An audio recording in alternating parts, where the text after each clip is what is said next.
पहले जिला छपरा लेंगे उसके बाद बलिया लेंगे, ठीक ठीक, क्योंकि बलिया और छपरा की दूरी ज्यादा नहीं है, बस नदी पार कीजिए फिर बलिया फिर छपरा। बहुत लोग तो यही कंफ्यूजन में रहते हैं कि बलिया बिहार में पड़ता है कि यूपी में पड़ता है ना जी। काफी लोग इसी कंफ्यूजन में रहते हैं कि आखिर बलिया बिहार में है कि यूपी में ना जी। लेकिन आप बताइएगा कि गजब लगेला हो, गजब लगेला, गजब लगेला हो, गजब लगेला, जिला छपरा के मर्दा गजब लगेला, जिला छपरा के मर्दा गजब लगेला, गजब लगेला हो, गजब लगेला, गजब लगेला हो, गजब लगेला।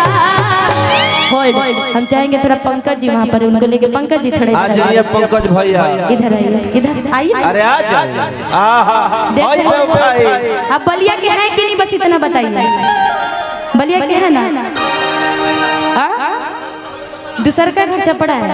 अच्छा चले तो सेकंड में बलिया ना, पहले आप विश्वास कर रहे हैं कि जिला बलिया के मर्दा गजब लगेला, जिला बलिया के मर्दा गजब लगेला, जिला बलिया के मर्दा गजब लगेला। जिनके हाथ में रुमाल है, जिनके हाथ में गमछे को हिलाते रहिए। आवत जात में डरी न लागे, जैसे घोड़ा तेरे सफेद तन देखे रहा, गाड़ी घोड़ा तन देखे रहा, गाड़ी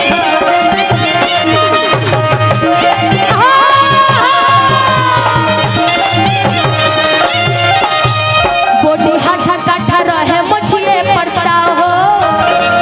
छपरा वाले, छपरा के है ना? बोटी हाथा काठा रहे मछिए पड़ता हो, लाखों में एक बाटे सुंदर स्वभाव हो। बोटी हाथा काठा रहे मछिए पड़ता हो, लाखों में एक बाटे सुंदर स्वभाव हो। मीठा मिश्रिया से बोली गजब लगेला, मीठी मछलियां से बोली गजब लगेला। थोड़ा भारती जी उधर से थोड़ा ये ना कूदते हुए जी। पंकज जी, विजेंद्र जी थोड़ा इधर आइए ना, अब बस रहने दीजिए इधर आके। हाँ थोड़ा सा भारती जी इधर, लेकिन एक ठुमका आप भी लगाएंगे हमारे छपरा के लिए, एक ठुमका आप भी लगाएंगे। अब छोड़ दीजिए, रहने दीजिए, बस इधर से आइए ना।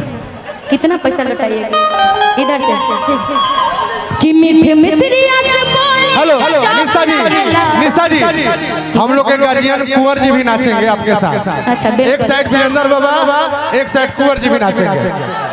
नहीं एक कलाकारी इधर से चिल्लाएंगे आप लोग, पक्का ना? जरा छपरा वाला आवाज निकाल के दिखाई। जियो मेरे जिला के शेर, आइए आपसे इधर से।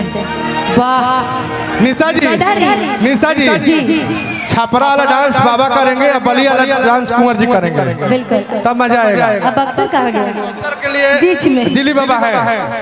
आइए कि मीठी मिश्रिया से बोली गजब लगेला, मीठी मिश्रिया से बोली गजब लगेला।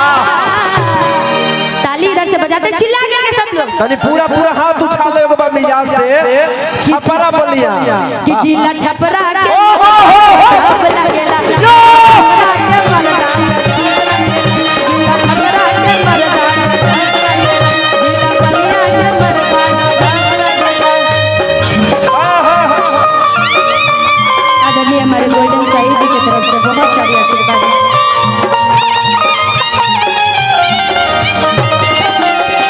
वाह वाह वाह।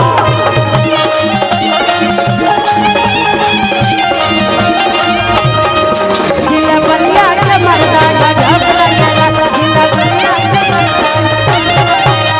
तू ही हमर जान, तू ही हवा धारा कान हो, तू ही हमर जान, तू ही हवा धारा कान हो।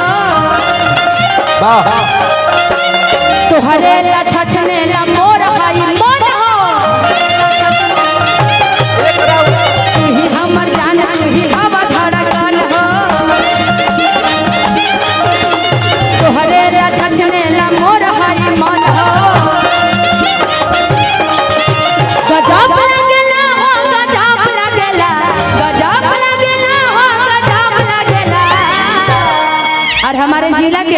शेर हमारे अजीत हलचल जी, जो कि आज एकदम हिला के रखे हुए हैं कि जिला छपरा के मर्दा गजब लगेला, जिला छपरा के मर्दा गजब छपरा के मर्दा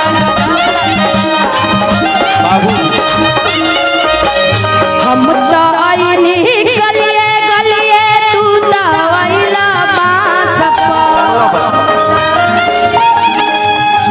ए हलचल भैया अरे तू ही हमर बारा गजिया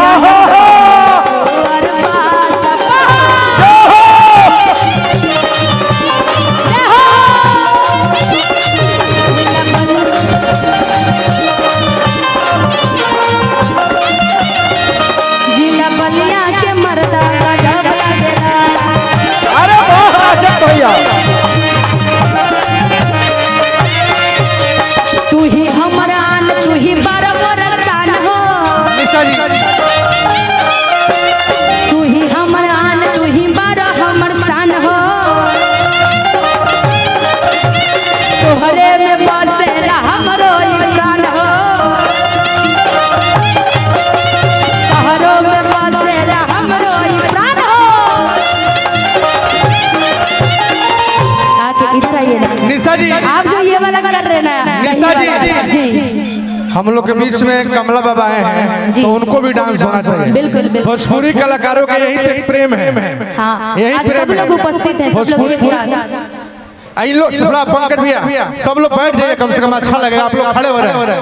आप बैठ जाइए, एक दो आदमी रह जाइए तो इधर से आइए यहाँ पर होकर के थोड़ा सा। अब इधर से सब लोग ताली बजाइएगा कि गजब लगेला हो गजब लगेला गजब लगेला जिला बलिया के मर्दा बाबा ये हो वाह जिला छपरा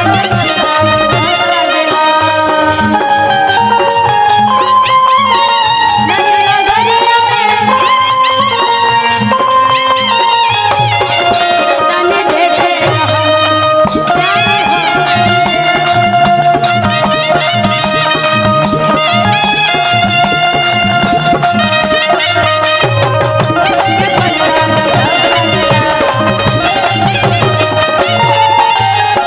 ऊपर से बम वहाँ गिर गईले, ऊपर से बम वहाँ गिर गईले, हमरा राजा जी के गोरवा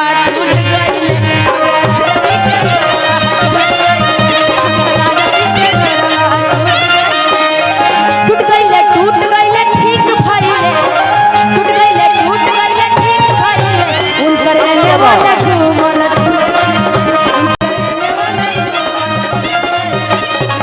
धनंजय भाई, आप मेरे आवाज सुन रहे हैं? धनंजय शर्मा जी, आप स्टेज पर आ जाइए। गजब लगेला हो गजब लगेला गजब लगेला हो गजब। बाप रे बाप, ये ऐसा झटका मार रही है तो डरा ही दी थी 2 मिनट के लिए सबका वैसे। अरे नहीं वो देखिए कि गजब लगेला हो गजब लगेला गजब लगेला हो गजब लगेला जिला छपरा के मर्दा गजब वाह वाह जिला छपरा के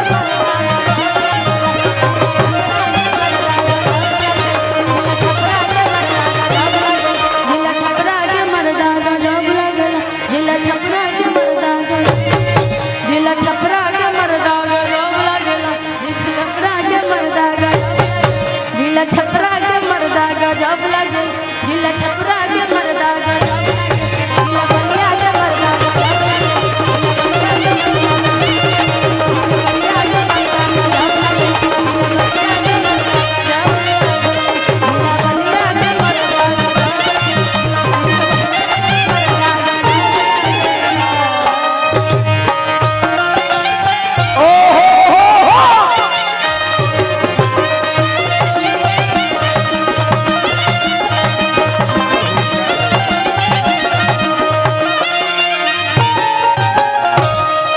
अरे भाई तुम दोनों कलाकार को तो मैं बहुत बहुत तुम दोनों कलाकारों का मेरी नज़रों से बहुत ही सम्मान है।